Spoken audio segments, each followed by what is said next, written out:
Alright, what we have here is kind of a good news, bad news situation. What you're looking at is creosote that is condensed going up the stack and then run back down on the outside of the pipe and formed a nasty mess on the pipe and the top of my stove. So the reason it's a good news is because this happened inside the garage and not inside my camper. Because if you've never had the pleasure of smelling this, it's not something you want in your living space. Now, I already used something to clean it off the pipe once before, and then it formed again, and it took the paint off the top of my stove, which I'm going to have to clean up and repaint, so that's kind of a bummer. But not the end of the world. But it's good news. Hopefully I can solve this problem. What I'm going to do this problem is to put this 3-inch pipe inside this 4-inch pipe.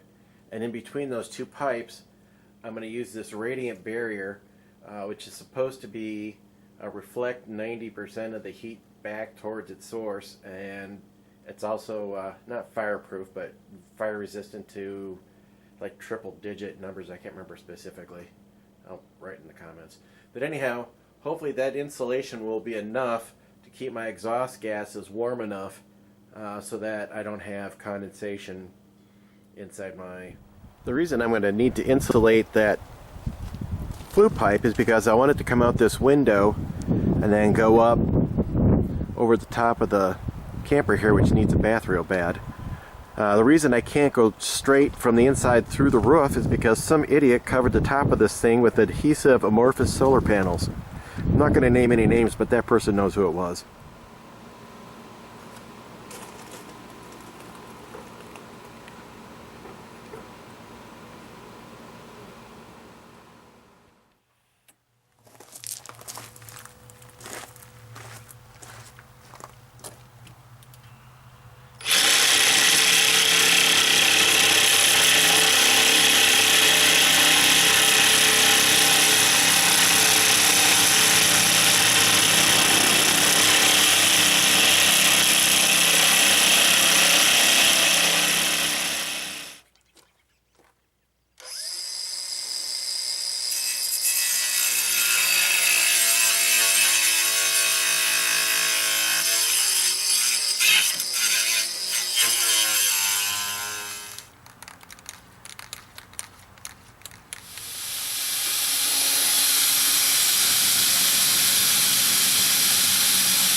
Alright, I decided I'm going to test out my little enclosure and see how well it keeps the heat out, or keeps the heat from making it hot right on the bottom here.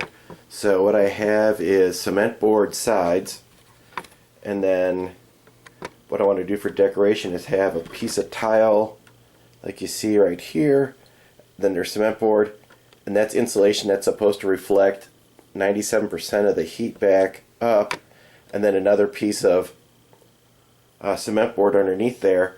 And then my plan is to also have those are fire bricks on the ends, on the sides, like right there, and on the other side. And then I'm going to have that gap in the middle to allow airflow. So what I'm going to do is measure the temperature in this gap right here once I get her cranked up, and we'll see what happens.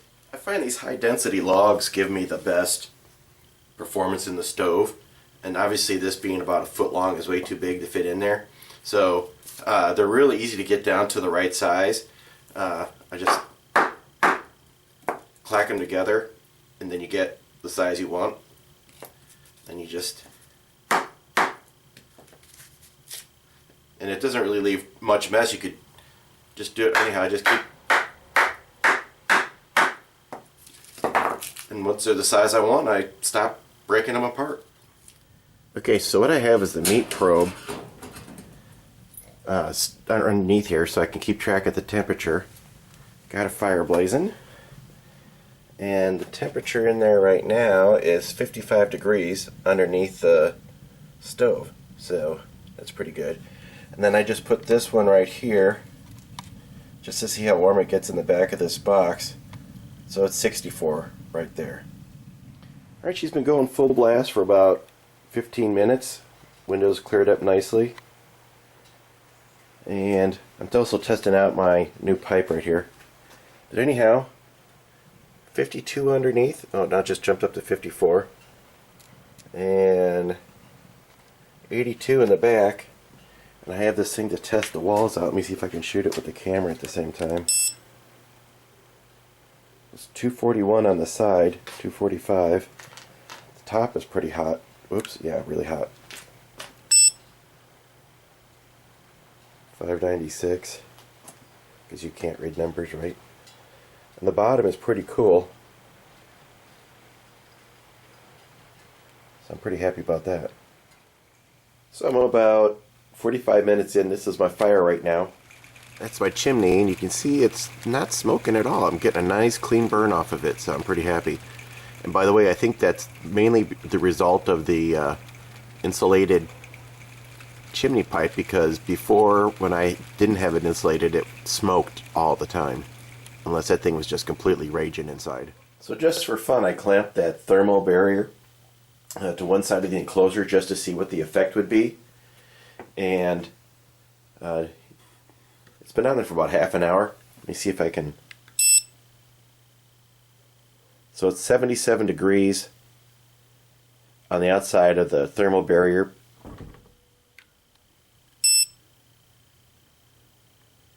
And it's 144 on the non-protected side. So I think I'm going to definitely be putting a layer of that wrapping around the outside edge. Okay. Right underneath it's 232, 228. And only 79, 85 underneath there, so it's a big drop in temperature through that insulation.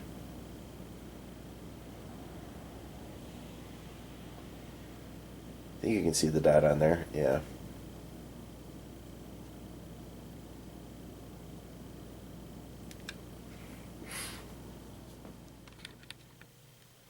So it's a pretty big difference between the insulated and non-insulated, so I'm definitely going to be running a sheet of this insulation around the outside of this. I don't know if the camera's going to catch how cool the swirling flames are going on in here right now, but I have a piece of Madrona in there and one of those press logs, and it's just totally going crazy. It's really neat. So I've been running this thing pretty hot for 2 hours, and it's 95 degrees about 1 foot away from the back side of this stove. Look at that humidity, 16%. It's pretty dry. And then the temperature at the bottom, right underneath there, is 74 degrees. So that probe is located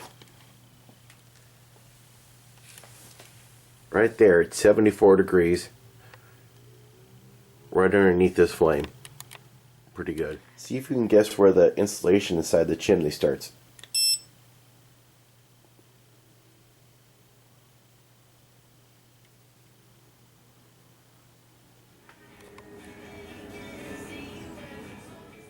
This is pretty nice after a day of burning. No resin on the top of the stove.